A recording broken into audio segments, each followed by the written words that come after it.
Siege Survival GLORIA VICTIS is an upcoming survival game set in a low fantasy medieval era, which is another way of saying that it's basically medieval Europe, but not medieval Europe. Developed by Black Eye Games, who previously worked on the low medieval MMO, GLORIA VICTIS, Siege Survival puts you in control of a small group of civilians that are trapped in the only remaining stronghold of a country under siege, and you are now the last source of hope to provide your besieged garrison with necessary food and supplies. This look at the game was sponsored by its developer, Black Eye Games, and you can find more information on the Steam page for Siege Survival GLORIA VICTIS, linked in the description below. Previous medieval siege games have had you taking control of either the defense of the garrison or toppling the citadel itself, but Siege Survival is about the individual stories of the common man trapped within the curtain walls. Instead of sallying out to fight your invaders, you'll be tasked with keeping yourself alive by scrounging together the barest of scraps and water, but also trying to find enough extra to be able to keep the garrison from falling. And if you fail in either task, you'll die and the game will end. Which is another way of saying this game is probably the most accurate representation I've come across of what it would be like to be on the receiving end of a medieval siege, where the goal is not just to win the battle, but to survive long enough to see it to the end. Games of Siege Survival GLORIA VICTIS begin with a cutscene, and then you're presented immediately with a series of dilemmas and choices. These come up on screen in the form of text, and you get to choose between the options before you proceed forward. You're not given any clue what these decisions will do or the possible ramifications for each choice, so it's up to you to decide what you think will serve you best during the siege. These choice elements will recur as you play through the game, with additional exclamation points appearing on the map representing these dilemmas. When you encounter them, sometimes it's fairly straightforward, but occasionally you'll meet someone like a grieving father next to a dead body, and you have the option of taking a much-needed hatchet or just walking back out again. Now, one of them clearly shows compassion, but will it help you to survive? And to be clear, Siege Survival GLORIA VICTIS is a survival game. To illustrate this, allow me to recount my first failed campaign in the game. Initially, you have just one person in your control, Flint, the plucky young worker who is a bit scrappy and can get it all done. But you're quickly introduced to Bertram, a man grieving over the loss of his family. To snap him out of his depression and shock, you are tasked with cooking him a warm meal and finding him a nice comfortable place to have a lie down. All of this is easier said than done though, as it requires you to descend into the lower city to scrounge around in the rubble of the town to find supplies, as during the daylight hours you would be seen by the enemy besiegers and instantly caught and killed. You can only venture out at night, giving the game a day-night cycle, where during the day you tend to your animals, cook food, and tend to the needs of the bastion, while at night you venture forth to try and find the much-needed scarce supplies. In my first attempt, I managed none of those things. Bertram died of dehydration and didn't even have the courtesy to do it outdoors, so that when Flint went to sleep in the barracks, he caught a disease from the dead body. The next morning, our pigs had died from lack of nutrition as well,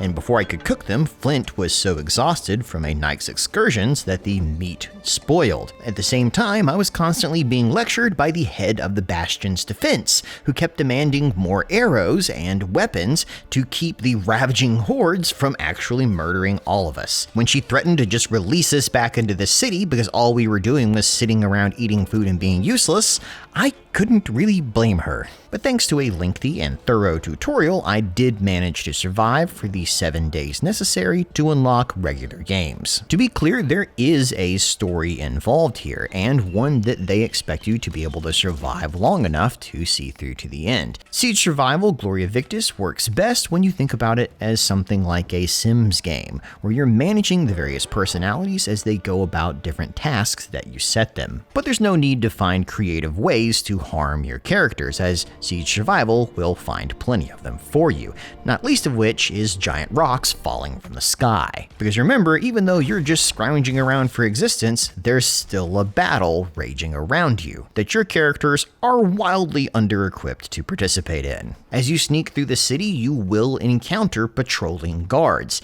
and initially, your options for handling them are limited. Here's some original audio from my first encounter with one. Gonna loot me some rubber, loot me some rubber, loot me rubber, loot me rubber, loot me rubber. Nice, take all. Interact, next quest. Hold on, what the hell was that? Okay, okay, move. I can hide in the bush. Click hide bush. Nope, go up. Oop, okay, go left, dodge. Tutorial alert, every night you're gonna be spotted. Yeah, to run. Hide in a bush. Okay, he sees me. Right, this is not gonna work. Run. Okay, run faster. Must run faster. Run faster. Oh god, run faster.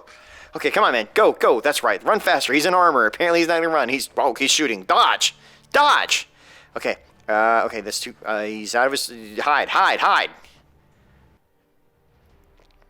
Let's see how smart this guy is. Is he gonna search the bush? I mean, he knows I'm there. It seems to think you know I'm there. Don't breathe. I got away. Barely. The map of the city reveals a twisting labyrinth of streets and rubble, all of which you'll need to explore to get the necessary supplies to make it through to the end of the campaign. Along the way, you'll encounter additional survivors which can be recruited to your cause or exploited to take advantage of their resources. It's these resources that will drive all of your decisions as the campaign progresses, because not only must you stay fed, you will also need to build increasingly complex structures to be able to support the garrison's defense. The fighting potential of your allies in the High Keep is measured through a series of very legible bars. Each additional item you send up to the High Keep increases their fighting potential, with different items increasing it by different levels. So though you can repair an axe at the base level, it will require the building of more advanced structures to be able to build and repair better armor, thus increasing your keep's ability to resist larger and heavier attacks. This also applies to the civilian structures you'll build. A bandage can only be consumed once, but if you build an herbalist hut, suddenly those same resources can get stretched further and further. This concept of taking very little supplies and stretching it to its maximum potential is what Siege Survival is all about. One of the very first dilemmas you're presented, in fact, is with the animals in your keep. You have 3 chickens and 2 pigs. You can slaughter all of them instantly at the beginning of the game to provide food, but you have to ask yourself, is it more worthwhile to continue trying to find additional fodder and vegetables to keep them alive, and thus provide a long-term source of eggs and fertilizer? To do this, though, requires additional supplies that you just may not frankly be able to find, as when you go down to scavenge in the city, there's no guarantee of what you'll bring back. And that's assuming that the characters you have available to you even have enough energy left in them to be able to go and scrounge properly, as if they're too tired, they'll walk slowly and be more likely to be caught and killed. One way of getting deeper into the city to the better resources faster is through shortcuts that can be unlocked. These are accessed by using some of the tools you'll build in the game. Shovels can be used to clear away rubble, torches can be used to burn bodies, and even keys can be scrounged to open some locked doors. But again, unlocking these additional areas requires resources to be diverted to them and dedicated to that purpose. Resources that are always needed to defend the bastion.